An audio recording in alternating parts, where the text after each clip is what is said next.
किताब उल जनाइज चैप्टर में कि कब्र में 4 सवालात किए जाएंगे। 4 का अदद मौजूद नहीं, लेकिन सवाल जो बताए गए वो मैं गिन के बता रहा हूं 4 है कि कब्र में ये सवाल होंगे। पहला सवाल होगा मर रब्बू का, बता तेरा रब कौन है। दूसरा सवाल होगा मां दीनों का, तेरा दीन क्या है। तो क्या ख्याल है कि बरेलवी, देवबंदी, अहले हदीस, शिया, ये जवाब दिया जाएगा या कहा जाएगा दीन इल इस्लाम, मेरा दीन इस्लाम है। तो अगर कब्र में जाकर इस्लाम दीन है तो कब्र से बाहर भी इस्लाम ही दीन होना चाहिए। इन मौलवियों को छोड़ो, इन शेखुल हदीस, शेखुल कुरान और मुफ्ती आजम और फलाना आजम, इनको छोड़ो, इन्होंने अपनी कब्रों में जाना, पता नहीं इनके साथ क्या हो रहा होगा।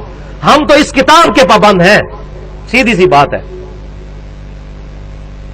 वो अपने अमाल अपने साथ ले गए, हम किसी के पाबंद नहीं है। हमें हमारे महबूब सल्लल्लाहु अलैहि वसल्लम बता गए कि मोमिन जो है जवाब देगा मेरा दीन इस्लाम है। अब हमारे हिसाब से तो एक तीसरा सवाल भी होना चाहिए था कि तुम्हारा मसलक क्या है। और जी इस्लाम तो सारी कहते हैं, मुसलमान तो सारी कहते हैं, अगर हम अहले हदीस और देवबंद और बरेलवी और शिया नहीं लिखेंगे तो फर्क कैसे पता चलेगा। तो फिर अल्लाह ताला को भी चाहिए कि फरिश्तों के एक सवाल साथ ये भी लगा लो उसके ज़ैल में एक जुज नंबर 1 कि दीन तो बता दिया, आप बताएं आपका मसलक क्या है। तो ये मौलवियों के सारे ढकोसले खत्म हो जाएंगे जो इधर इन्होंने मस्जिदों के बाहर ये मुसलमानों में तफरके डाले हुए हैं। अल्हम्दुलिल्लाह इस वक्त दुनिया में कई मुसलमान मुल्क हैं जहां पे ये तफरका नहीं है। मलेशिया के अंदर किसी मस्जिद के बाहर बरेलवी, देवबंदी, अहले हदीस, शिया नहीं लिखा होता। सऊदी अरब के बाहर मस्जिदों के बाहर किसी मस्जिद के सिवाय उसके नाम के मस्जिद सैयदना अबू बकर, मस्जिद सैयदना अली, मस्जिद सैयदना इमाम बुखारी, ये इस तरह नाम है, लेकिन किसी मकतबा फिक्र का नाम नहीं लिखा हुआ। ये सब कॉन्टिनेंट इंडिया, पाकिस्तान और बांग्लादेश का ये बेहुदा कल्चर, और यही फिर इंजेक्ट हुआ है चाइना के अंदर। आप हैरान होंगे, मैं चाइना के अंदर गया, जुलाई 2004 की बात है, मुझे हैरानगी हुई कि चाइना के मुसलमान भी बरेलवी, देवबंदी, अहले हदीस और शिया हैं। हालांकि उन बेचारों को पता ही नहीं कि बरेलवी क्या चीज है, देवबंद क्या चीज है, अहले हदीस क्या चीज है, शिया किस चीज का नाम है। इंडिया के शहर है बरेली और देवबंद। तो उससे मुझे अंदाजा हुआ कि जितनी बीमारी इंडिया पाकिस्तान के अंदर है ये फिर एक्सपोर्ट हो जाती है दुनिया के बाकी मुसलमान मुल्कों के अंदर। इस एतबार से ये वाकई गुमराही का किला है हमारा मुल्क बना हुआ इस वक्त। कि जितनी गुमराहियां यही बाहर जाती हैं, एक्सपोर्ट होती हैं।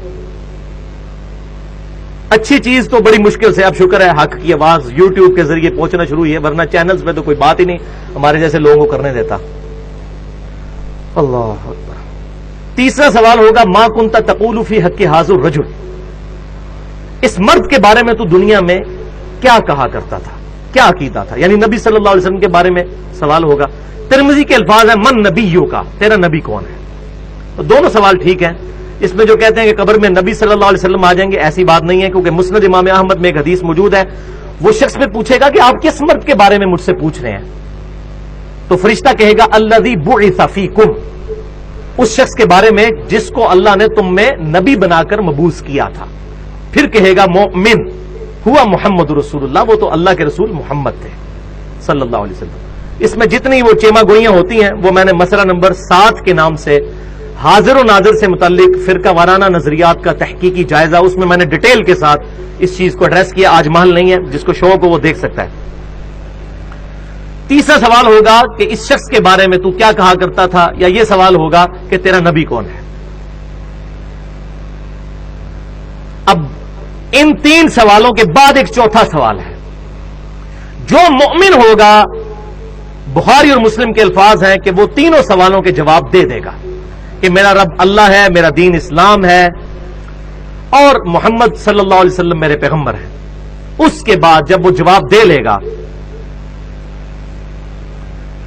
तो जो मुमिन होगा, इसके बारे में मुस्नद इमाम अहमद में इंटरनेशनल नंबरिंग के मुताबिक 18,733 नंबर और सुन्न नबी दाऊद के अंदर 3,212 और 4,753, ये 2 हदीसें सुन्न नबी दाऊद में। अल्फाज आगे चलते हैं कि जब वो जवाब दे लेगा तो फरिश्ते फिर उससे सवाल पूछेंगे कि तुझे कैसे मालूम हुए इन सवालात के जवाब। ये चौथा सवाल है जो छुपाया हुआ है मौलवियों ने, क्योंकि मौलवियों की रोटी बंद होगी ये चौथा सवाल बता दें। यही तो असल चीज है। सिरात मुस्तकीम इसी से तो मिलना है। तो चौथा सवाल फरिश्ता ये पूछेंगे कि तुझे कैसे मालूम हुआ, तूने कैसे ये सवालों के जवाब दे दिए?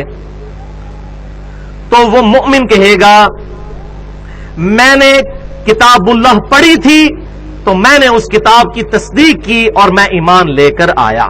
मैंने क्या चीज पढ़ी थी? किताबुल्लाह। और इंडिया, पाकिस्तान और बांग्लादेश का मौलवी कहता है कुरान और सुन्नत डायरेक्ट ना पढ़ना, गुमराह हो जाओगे। तो इनकी पब्लिक फिर क्या कब्र में जाके जवाब देगी? कुरान जिसने पढ़ा होगा ना, अब पता चल गया कि किस मोमिन ने, कौन मोमिन है जिसने कब्र के अंदर जाके सवालों के जवाब देने हैं, जिसने पूरी जिंदगी कुरान पाक को सिवाय सूरह यासीन और सूरह मुल्क के, वो भी बगैर तर्जुमे के पढ़ने के अलावा इसकी कोई अहमियत नहीं समझी। उसने खाक कहना है कि मैंने किताबुल्लाह पढ़ी थी तो तस्दीक की, खाक तस्दीक की, उसको तो पता ही नहीं किताबुल्लाह के अंदर क्या लिखा हुआ है। इतने झूठ चल जाएंगे, कब फरिश्ता ने तो नहीं झूठ बोला जा सकता। फरिश्ता ने बोलोगे अल्लाह उन्हें दस देगा, अल्लाह ताला बता देगा। फरिश्तों के साथ तो कोई गलत बयानी नहीं कर सकता। और बुखारी और मुस्लिम के अल्फाज इसी हदीस में है कि आप सल्लल्लाहु अलैहि वसल्लम ने इसके बाद सूरह इब्राहिम, जो सूरत नंबर है 14, इसकी आप सल्लल्लाहु अलैहि वसल्लम ने आयत नंबर 27 जो है वो तिलावत फरमाई। इसके बाद बुखारी और मुस्लिम के अल्फाज हैं। आपके कुरान पाक में 260 नंबर पेज पे पहली आयत ही यही है। 260 नंबर पेज पे युसब्बितुल्लाहुल्लज़ीना आमनू बिलक़ौलि साबित, अल्लाह ताला साबित कदम कर देता है ईमान वालों को उस सही कौल के ऊपर। सही कौल कौन सा? कि मेरा रब अल्लाह है, मेरा दीन इस्लाम है और मेरे प्रॉफिट आप सल्लल्लाहु अलैहि वसल्लम है। फिल हयात दुनिया, इस दुनिया की जिंदगी में भी, व फिल आखिरा, और आखिरत की जिंदगी में भी। और आखिरत की पहली मंजिल कब्र है, सही मुस्लिम की हदीस है, जो मर गया उसकी आखिरत शुरू हो गई। वयुदिल्लुल्लाहु ज़ालिमीन, और अल्लाह ताला जालिमों को गुमराह कर देता है। जालिम कौन है? जो किताब नहीं पढ़ते।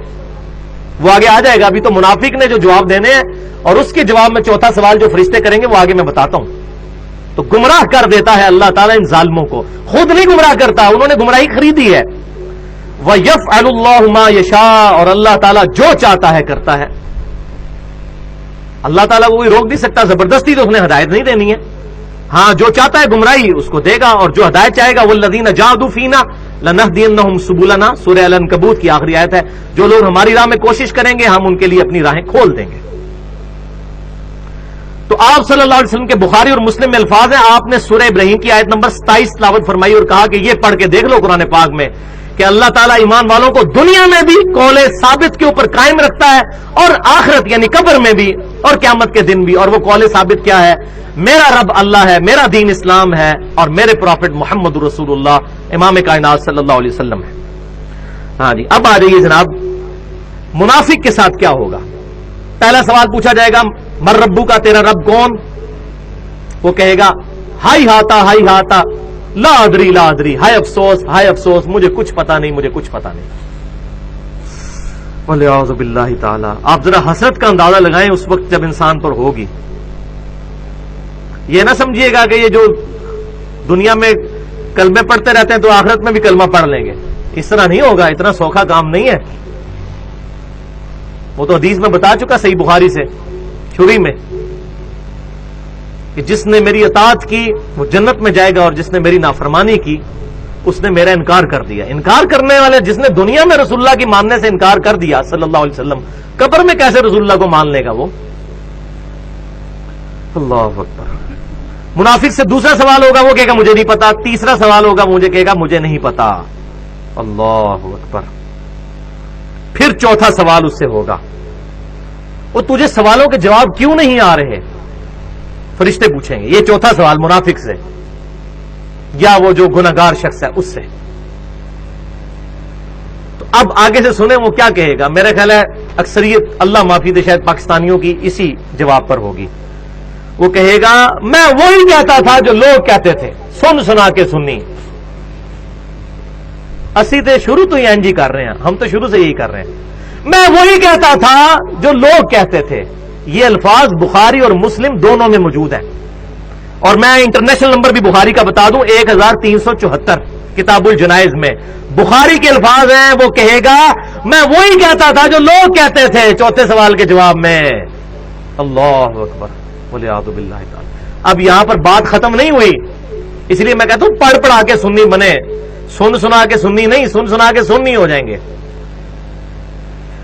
فرشتے پھر اس کو ڈانٹتے ہوئے کہیں گے تم نے خود پڑھ کر حق حاصل کرنے کی کوشش کیوں نہیں کی؟ یہ بھی اسی بخاری 1374 میں الفاظ ہیں، تم نے خود پڑھ کر حق حاصل کرنے کی کوشش کیوں نہیں کی؟ آگے پھر میں حق بجانب ہوں نا کہ پھر وہ آگے اس کو کہنا چاہیے، وہ قیامت والے دن تو کہے گا، وہ امام الانبیاء کی دعوت قرآن والے میں بھی ہے، اے اللہ ہمارے بزرگوں کو دگنا عذاب دے کہ ان کی وجہ سے ہم گمراہ ہوئے۔ تو پھر وہ کہے گا نا کہ سانو بزرگاں نے مار چھڑیا، انہوں نے دگنا عذاب دو۔ قرآن کے الفاظ ہیں، سورۃ العذاب کا آخری رکوع پڑھ کے دیکھ لیجیے، اے اللہ ہمارے بزرگوں کو دگنا عذاب دے۔ اور سورہ حمیم سجدہ میں تو اس سے بھی سخت الفاظ ہیں، اے اللہ ہمارے بزرگوں کو ہمارے حوالے کر، ہم انہیں اپنے پاؤں کے نیچے روندیں جن کی وجہ سے ہم گمراہ ہوئے۔ اور اس میں میں نے پورا 2 گھنٹے کا لیکچر دے دیا ہے، بالکل ننگا لیکچر، بزرگوں کی اندھا دھند پیروی کا انجام اور اس کا علاج، مسئلہ نمبر 71A کے نام سے۔ اس میں ہی میں نے ساری آیات بتائی ہیں کہ قرآن پاک میں آخرت کی ناکامی کی سب سے بڑی وجہ بغیر تحقیق کے بزرگوں کو فالو کرنا ہے، اپنے اپنے۔ ایک قادیانی اگر قادیانی بزرگوں سے ہی مسئلے پوچھے گا، اس کو ختم نبوت کہاں سے سمجھ آئے گی؟ اسی طریقے سے باقی مکتبہ فکر کے لوگ بھی اگر اپنے اپنے بابوں کے پیچھے چلیں گے، خود نہیں پڑھیں گے۔ اب یہ اس کو پھر آگے کہنا چاہیے کہ جی یہ تو علماء کا کام ہے پڑھنا، جس طرح کہ ہمارے مولویوں نے پٹی پڑھا دی ہے، جی علماء کا کام ہے پڑھنا۔ فرشتے کہیں گے تو نے خود پڑھ کر کیوں نہیں حق حاصل کرنے کی کوشش کی؟ آلے بھی مسئلہ ختم نہیں ہوا۔ اس کے بعد الفاظ ہے اسی حدیث کے صحیح بخاری کے کہ پھر فرشتے اس کے سر میں مہمان نوازی کے طور پر ہتھوڑا ماریں گے، وہ بالکل زمین کے برابر ہو جائے گا۔ اور بخاری کے الفاظ ہیں کہ اس کی آواز، اس کی چیخنے کی آواز اور ہتھوڑے کی آواز زمین و آسمان کی تمام مخلوقات سنیں گی سوائے جنوں اور انسانوں کے، کیونکہ وہ شریعت کے مکلف ہیں، وہ نہیں آواز سن سکتے۔ اگر وہ سن لیں تو یہ سارے بندے کے پتر نہ بن جائیں۔ روزانہ اگر ہتھوڑوں کی آوازیں آ رہی ہوں، یہاں دفنا کے آئیں اور جنازے اس کے قبرستان کے گیٹ پہ پہنچے اور دھڑل کی آواز آئے پیچھے اس قبر میں سے، تو پتہ چل جائے اتنے بڑے داڑھی والے بزرگ تھے اور تسبیحوں والے اور پگڑی والے اور شلوار ان کی جو گھٹنوں تک پہنچی ہوتی تھی، اتنے بڑی جماعت کے امیر بھی تھے اور یہ تھوڑا پڑ گئے ان کو، تو پھر سارے میری بات کہہ رہے ہوتے ہیں یار بزرگ پرستی چھوڑو۔ لیکن اگر یہی بات ہوگی تو کیسے؟